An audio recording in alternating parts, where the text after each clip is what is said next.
जय श्री महाकाल आदेश। कई बार क्या होता है, जब व्यक्ति का जो रुझान होता है तंत्र मंत्र साधनाएं शक्तियां सिद्धियां, इस क्षेत्र में जब उसका रुझान होता है तो ये रुझान उसको इस क्षेत्र में खींच लाता है और बड़ी तेजी से खींचता है। उसको और कोई चीज नजर ही नहीं आती है और वो फिर तरह तरह की प्रैक्टिकल करना शुरू कर देता है इस क्षेत्र में। तो आज का वीडियो उन लोगों के ऊपर है जो लोग इस अवस्था में फंस जाते हैं कि जैसे ही उन्होंने सामने वाले व्यक्ति को ठीक किया तो वो तुरंत से खुद से ही बीमार हो जाते हैं। पता चला उन्होंने किसी पीड़ित को ठीक किया, उन्हें खुद से ही उल्टियां आने लगी। पता चला उन्होंने किसी का उतारा किया, खुद से ही बीमार हो गए। तो आज उन लोगों के लिए बताने वाला हूं कि ऐसी जो अवस्था व्यक्ति की होती है क्यों होती है। ये अवस्था व्यक्ति की अधूरेपन के कारण होती है। जब व्यक्ति अधूरी विद्या सीखता है तब उसे पता नहीं होता है कि आखिर क्रियाएं क्या क्या होती हैं। क्या कभी आपने ऐसा सुना है कि कोई डॉक्टर साहब दूसरे का दांत सही करें और अपने दांत टूट जाएं डॉक्टर साहब के? क्या कभी आपने सुना है? एक डॉक्टर साहब हैं जो खुद तो टकले हैं और दूसरे के सिर पे बाल उगा रहे हैं। ऐसा आपने कहीं सुना है? आप तो उसी चीज को मानेंगे जो चीज आपके सामने प्रमाणिक तौर पे आपको नजर आएगी। आपके अंदर कैसा प्रभाव पड़ेगा कि जब कोई व्यक्ति हमें ठीक करने वाला ही खुद से बीमार हो जा रहा है तो भाई फिर उसमें दम कितनी है। तो आज का ये वीडियो इसलिए बता रहा हूं क्योंकि एक साधक हैं हमारे से जुड़े हुए थे वो, तो उनका क्या था कि उन्होंने बाबा की साधना करी, बाबा विक्रांत भैरव की, और उसके बाद क्या था कि उन्होंने बाबा का नाम लेके उस व्यक्ति को ठीक कर दिया। ठीक हो गया। उस पर कोई बड़ा जिन्न था, जिन्नात का साया था कोई, तो वो बिल्कुल ऐसी स्थिति में चला गया था, वो व्यक्ति के बिल्कुल मरणासन अवस्था में पहुंच गया था। उन्होंने एक माला बाबा विक्रांत भैरव की जाप करी। जाप करने के बाद बाबा महाकाल को याद किया, बाबा काल भैरव को याद किया, प्रार्थना करी कि ये जल्दी ठीक हो जाए। तो इससे क्या हुआ, वो व्यक्ति तुरंत से ठीक हो गया।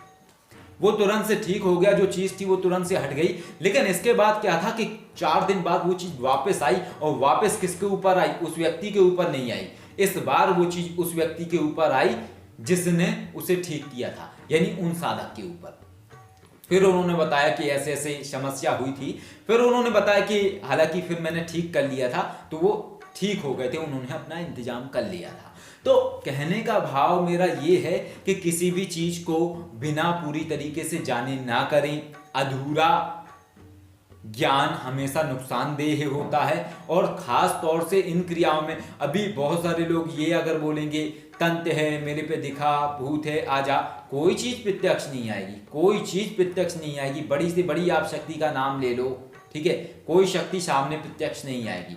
हनुमान जी हों, माँ काली हों, माँ दुर्गा हों, ठीक है, विक्रांत भैरव हों, महाकाल भैरव हों, नाकोड़ा भैरव हों, महावीर भैरव हों, चाहे जो भैरव स्वरूप हो या कोई भी शक्ति हो, कोई भी शक्ति साक्षात आके सामने खड़ी नहीं होगी और बोलेगी कि लो भैया तुम्हें प्रमाण मिल गया, हम हैं।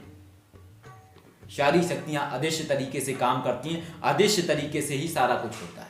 और ये अदृश्य तरीके से बिल्कुल ऐसा होता है कि आज कोई व्यक्ति बिल्कुल ठीक बैठा है, अगले दिन ऐसी बीमारी से ग्रसित हो जाएगा जिसकी उसने कल्पना भी नहीं करी होगी।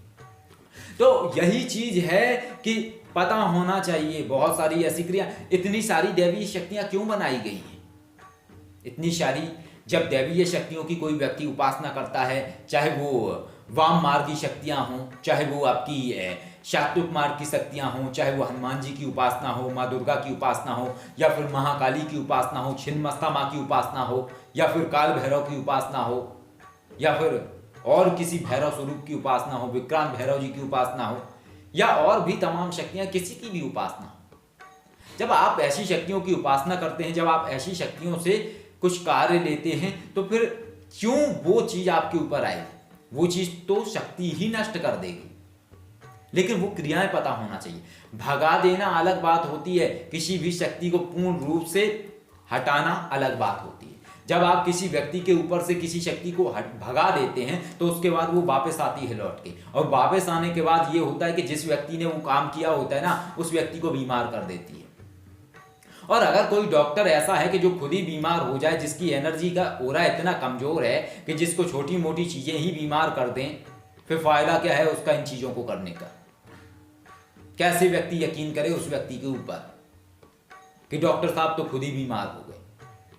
तो इसलिए पूरा विधान पता होना बहुत जरूरी है। इसलिए ऐसी विद्याओं का प्रयोग करने से पहले पूरी जानकारी लेना बहुत जरूरी है। कवच लगाए जाते हैं, स्वयं को प्रोटेक्ट किया जाता है, अपने से जुड़े हुए लोगों को प्रोटेक्ट किया जाता है। नहीं तो ये होता है कई बार आपसे जुड़े हुए लोगों के ऊपर वो चीज़ चली जाती है। तो ऐसी बहुत सारी छोटी छोटी बारीकियां होती हैं। ये अदृश्य ब्रह्मांड है, कुछ भी विजुअली नहीं है, इसमें इनविजुअल वर्ल्ड है।